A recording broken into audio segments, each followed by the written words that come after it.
اگلا سوال ساتھی نے ایک دو پوسٹیں بھیجی ہے جس میں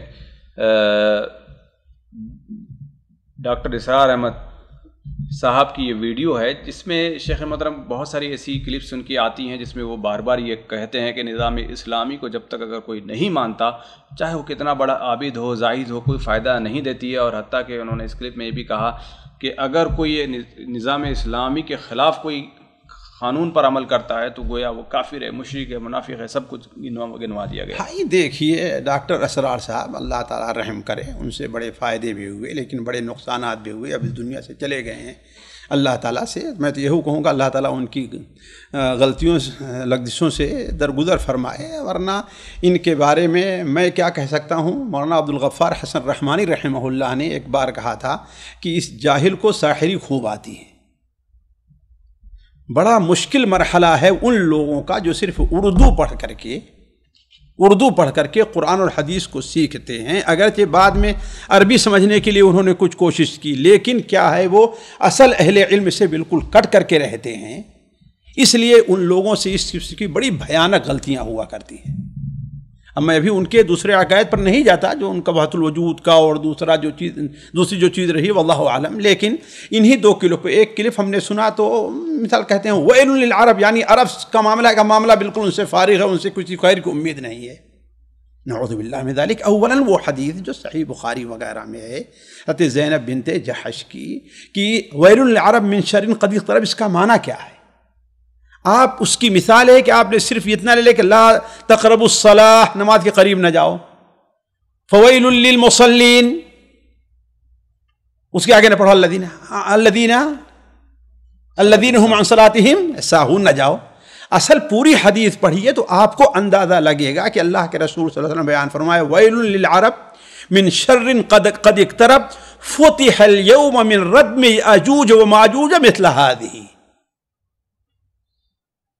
تو گویا آپ صلی اللہ علیہ وسلم عرب کو اس شر سے ڈرا رہے ہیں جو یاجوج اور ماجوج کی طرف سے اٹھے گا، نہ کہ عام چیزیں۔ یعنی اس حدیث کو آپ اس معنی میں لیجئے ویل للعرب من شر قد اقترب فتح اليوم من ردم یاجوج وماجوج مثل هذه، اس کا معنی کیا ہے؟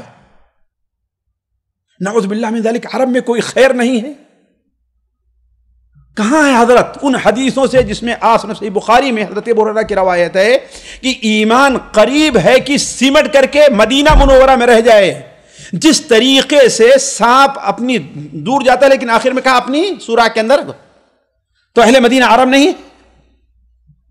حضرت عبداللہ ابن عمر کی حدیث شاید صحیح مسلم کے اندر ہے کہ ان الایمان یا ان الدین لا یعرض بین المسجدین، دونوں مسجد یعنی حرمین کے درمیان رہ جائے گا۔ اللہ کے بندے، اس دنیا کا سب سے بڑا مجدد جو آئے گا وہ کہاں ہوگا؟ پاکستانی ہوگا، ان کی تنظیم اسلامی سے تعلق رکھتا ہوگا، نعوذ باللہ من ذالک۔ وہ بھی تو مدینہ منورہ یعنی عربی کا ہوگا نا۔ تو یہ لوگ کیا ہے، حدیث اور قرآن کو اپنے منہج سے سمجھنا چاہتے ہیں۔ سلف نے کیسے سمجھا ہے؟ ہم یہ مانتے ہیں قرآن مجید میں اللہ نے صراحت ارشاد فرمایا ہے وَمَن لَّمْ يَحْكُم بِمَا أَنزَلَ اللَّهُ فَأُولَٰئِكَ هُمُ الْكَافِرُونَ وَمَن لَّمْ يَحْكُم بِمَا أَنزَلَ فَأُولَٰئِكَ هُمُ الْفَاسِقُونَ وَهُمُ الظَّالِمُونَ، وہ کافر ہیں، فاسق ہیں، ظالم ہیں۔ لیکن کیا ہر ایک کے اوپر یہ حکم لگ جائے گا یا اس کے کچھ شرائط ہیں حکم لگنے کے؟ کسی کے اوپر ایسا حکم لگا دینا نعوذ باللہ من ذالک، یہ بہت بڑی چیز ہے نا۔ یہی تو تکفیری جو تھے ان کا یہی منہج رہا ہے نا کہ یہ چونکہ حاکم قرآن کے خلاف فیصلہ کر رہا ہے لہذا یہ کافر ہو گیا، اور جب کافر ہو گیا تو جو عالم اس کو کافر نہ کہے وہ بھی کافر ہو گیا، نعوذ باللہ من ذالک، سارے لوگوں کو کافر کہہ دیا۔ آخر تکفیر کا فتنہ ایسے ہی تو اٹھا ہے نا۔ تو یہ لوگ، میں یہ نہیں کہتا ان میں کوئی خیر نہیں ہے، لیکن ایسی باتیں جو ان کے مستوی سے بہت اوپر کی رہتی ہیں، اس قرآن کو حدیث کو سمجھتے نہیں، قرآن کو سمجھتے نہیں ہیں۔ اور یہ ہے کہ اس حکم کے، آپ جانتے ہیں کوئی بھی حکم ہو اس نافذ ہونے کچھ شرائط ہوا کرتے ہیں، نافذ ہونے کے کچھ شرائط ہوا کرتے ہیں۔ جس طریقے سے خارجیوں کی اصل مشکل کیا تھی؟ حضرت علی کو کافر کیا، آپ سوچ سکتے ہیں۔ حضرت عبداللہ ابن عباس کو ان لوگوں نے کافر کہا، صحابہ کرام کو ان کی بیوی حاملہ ہے اس کو ذبح کیا، نعوذ باللہ من ذالک۔ ذرا سوچیے حالانکہ ان سے زیادہ عربی سمجھنے والے تھے، ان سے زیادہ عربی سمجھنے والے تھے، قرآن حدیث پڑھنے والے تھے، لیکن کیوں؟ ان لوگوں نے اپنی سمجھ کو صحابہ کرام کے سمجھ کے تابع نہیں کیا ہے۔